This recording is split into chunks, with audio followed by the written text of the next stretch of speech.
So guys, here is a quick how to change your brake pads and clean your caliper. And that's the caliper, and as you can see there's a lot of brake residue on that. As I mentioned earlier, it will get into your fork and it will cause it to leak. It's not pretty.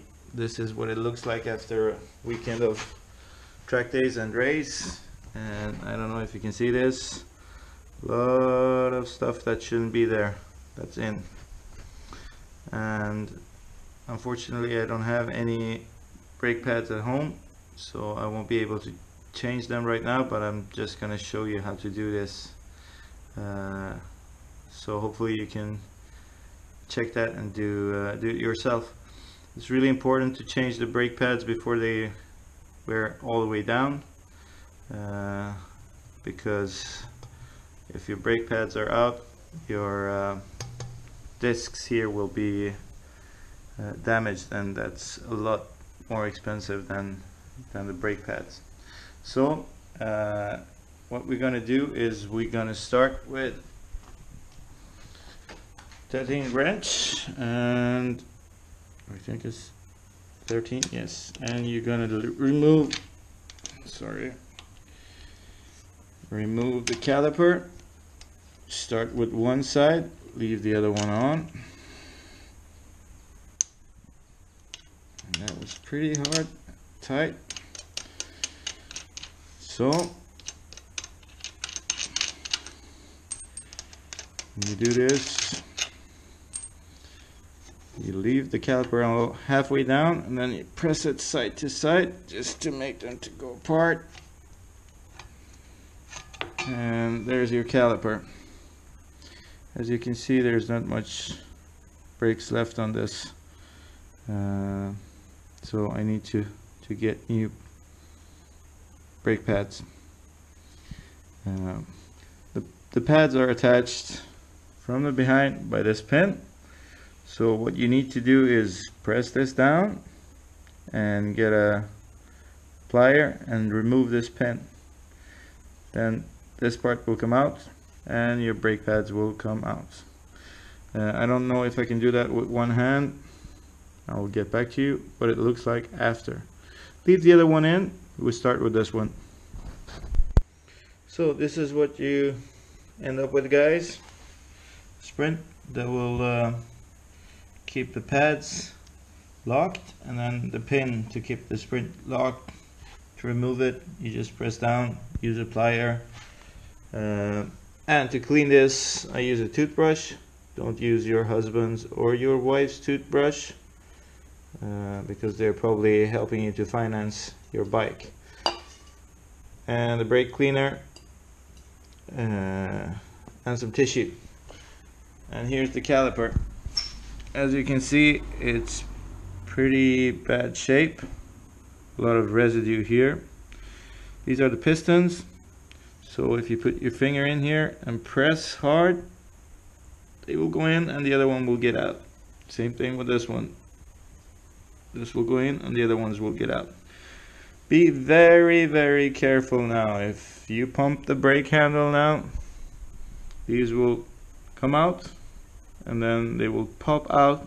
Behind there's a washer and a lot of brake fluid that is not good to get around your bike.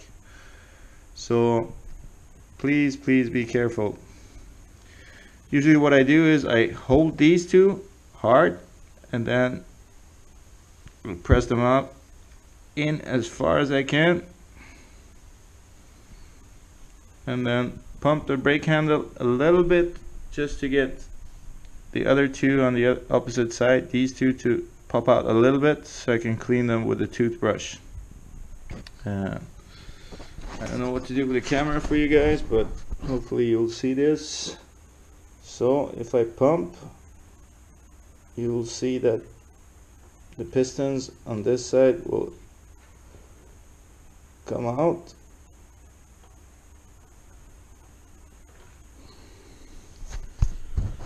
And you can clearly see that there is a ledge there that you want to clean out. That side as well. So brake clean and then rub it out with your toothbrush. I'll do that on this side and I'll get back to you. So one side is done, then I press these down and pump the brake handle just a little bit to get the other ones out so I can clean them. It's very important that the other caliper is still attached to the brake disc. If it's not, when you pump the brake handle, the pistons on the other one will pop out. So please be careful. Try to clean everything out. The problem that you will have is if you don't clean this out, the piston won't get back in, so you'll feel vibration when you're braking and it will damage your discs. So you want these pistons to be able to move easily in and out of the caliper. So I'm just gonna go on and use my toothbrush and the brake clean to clean this side out as well. So guys, I'm feeling pretty happy with this. I'm just gonna clean the caliper a little bit more just around the gold parts, but the pistons are okay. When you're done, you have to press these pistons back in so you create as big a gap here as possible. That will make your life easier when you insert the new brake pads, otherwise it won't fit on the disc. So just hold and press and hold and press. You'll get the hang of it until they're both in on both sides. So after that, you insert the brake pads like you see I have done, from the bottom or from the top, depends on which way you think it's bottom or top.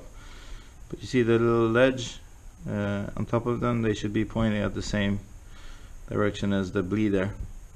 And then you put the sprint in, press it down and insert a pin in here. So it's pretty tricky with two hands and almost impossible with one. So I'll do this and get back to you. So there you go. The pin's got two, like I don't know what you call them, two small hacks in it where it locks against the sprint. So to be sure, you should hear a click when you press it in. It shouldn't be able to get out like it's doing here easily. So make sure they're there and they are attached properly.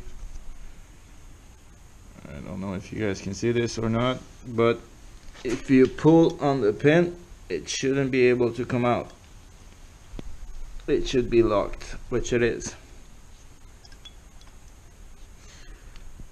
So from this side, unfortunately I didn't have any brake pads, so I'm gonna redo this whole thing, at least taking out the pads for another day for myself. But now you know how to clean your caliper, and you should do this every once in a while. You should definitely do this every time you change your brake pads. Another important thing with the brakes is every time, if you're on track, every time you change your front tire, you should clean the forks from residue. As I mentioned, it will give you a lot of headache. So what you do is you attach this one now with the screws, and then you repeat the same procedure on the other side. Take care guys, bye.